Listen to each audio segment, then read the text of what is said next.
आज़ादी की 75वीं वर्षगांठ की शुभ संध्या पर आप सभी भारतवासियों का हार्दिक अभिनंदन, स्वागत। जैसे कि आप जानते हैं कि हमारा भारत देश 1947 से पहले अंग्रेज़ों के जुल्म और सितम से ताही ताही कर रहा था, गुलामी की जंजीरों में जकड़ा हुआ था। 15 अगस्त 1947 को हमारा भारतवर्ष आज़ाद हुआ। उस आज़ादी की खुशी में एक राष्ट्रीय ध्वज तैयार किया गया। हमारा राष्ट्रीय ध्वज 3 रंगों से बनाया गया है। तीनों रंग अपनी अपनी स्थिति में बहुत ही मजबूत है। राष्ट्रीय ध्वज में पहला रंग केसरिया है। केसरिया साहस और बलिदान और त्याग का प्रतीक है। दूसरा रंग सफ़ेद है, शांति और सच्चाई, ईमानदारी का प्रतीक है। हरा रंग खुशहाली, तरक्की का प्रतीक है। इन तीनों रंगों को एक साथ मिलाकर तिरंगा बनाया गया।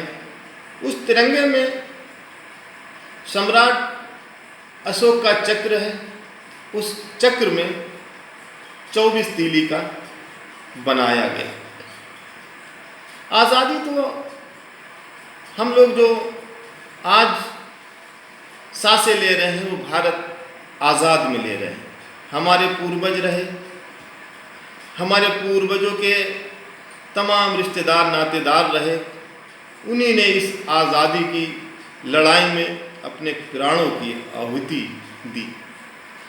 उस आहुति से अंग्रेज़ों से डटकर मुकाबला करा। उस मुकाबले में अंग्रेज़ों के जुल्म सितम, जो उनके बनाए हुए कानून थे, उनकी खिलाफत करी।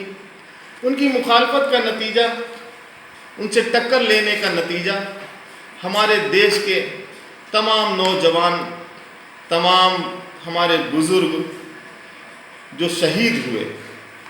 इन जालिमों ने कुछ क्रांतिकारी वीरों को, सपूतों को काल कोठरी में कैद करके झूठे मुकदमे लगा के इनको फांसी की सजा दी।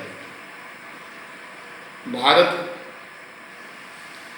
में तमाम परेशानियों, उलझनों का सामना हुआ। हमारे क्रांतिकारी योद्धा अपनी जीवन को त्याग करके अंग्रेज़ों के सामने ना झुककर भारत माता की जय बोलने लगे। अंग्रेज़ों को मालूम होने लगा कि अब हम इस भारत में बहुत ज़्यादा दिन टिक नहीं सकते। बहुत जद्दोजहद, बहुत खून खराबा होने के बाद में 15 अगस्त 1947 को हमारा भारत देश आज़ाद हुआ। उस आज़ादी की जश्न कहिए, खुशी कहिए, उसकी तमाम आदमी को, तमाम लोगों को, तमाम देशवासियों को भारत की आज़ादी के लिए अपने झंडे को, अपने तिरंगों को सल्यूट करना चाहिए। ये झंडा फहराने में, झंडा लगाने में हर भारतवासी को एक बार ये सोचना चाहिए कि इसमें हमारे पूर्वजों का बलिदान है, खून है। उस खून का नतीजा ये हुआ कि अंग्रेज़ डर कर वापस चले गए और हमारा भारत आज़ाद हुआ। इस आज़ादी में जो लोग शहीद हुए हैं उनको मेरा सल्यूट।